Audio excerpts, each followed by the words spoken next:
Faites rayonner la foi sur le continent numérique. Ensemble, recueillons plus de 200 000 $ en 2012.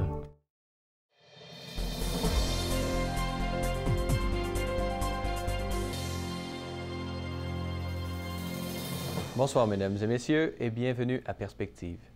Aujourd'hui, 31 août 2012, l'Église catholique célèbre la fête de Saint Ignace de Loyola. Saint Ignace a vécu dans une époque riche en découvertes qui ont changé le monde. La découverte de l'Amérique en 1492 et l'imprimerie en sont de bons exemples. Blessé lors de combats en Espagne, Saint Ignace dut rester au lit. Il lut des romans de chevalerie, mais également le célèbre livre religieux, L'Imitation de Jésus-Christ. C'est ainsi qu'il eut le temps de réfléchir et de sentir ses aspirations. Saint Ignace décida alors de faire des exploits pour le Christ au lieu de faire la guerre.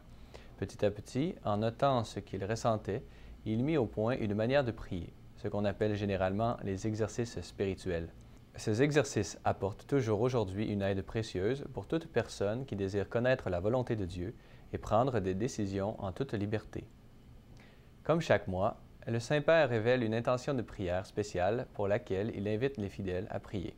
C'est ainsi que le mois d'août sera dédié tout particulièrement pour que les prisonniers soient traités avec justice et que leur dignité humaine soit respectée.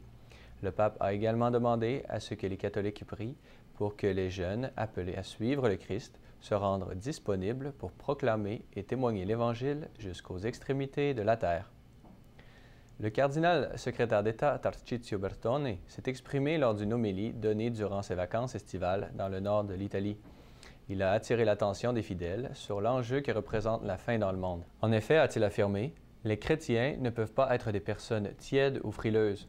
Ils doivent garder les yeux bien ouverts sur les petites et grandes questions de la vie, aimer leurs ennemis et surtout les pauvres, et finalement rester étroitement unis dans l'Église. Ils doivent avoir le courage de la charité authentique. Le témoignage doit être toujours plus efficace et responsable. Il est évident, a-t-il ajouté, qu'à l'heure de la globalisation, il faut enrayer ce fléau de la crise alimentaire si l'on veut sauvegarder la paix et la stabilité de la planète. Il a également souligné l'humble travail des missionnaires généreux qui n'ont pas peur de verser leur sang pour défendre les laissés-pour-compte.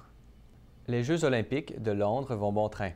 Parallèlement aux activités sportives, les différents diocèses couvrant le territoire de la ville de Londres offrent également des exercices spirituels. C'est en organisant des célébrations eucharistiques, des soirées d'adoration, des bénédictions spéciales ou simplement par l'accueil souriant que les fidèles catholiques de Londres donnent à ce rassemblement international une ouverture à la transcendance. De nombreux rassemblements de jeunes sont également prévus.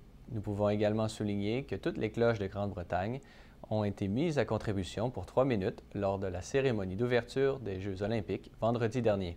James Parker, le coordinateur exécutif des diocèses de Londres pour les activités catholiques des JO 2012, a affirmé qu'il était prêt à accueillir le monde entier et ainsi être témoin de l'amour et de la paix du Christ.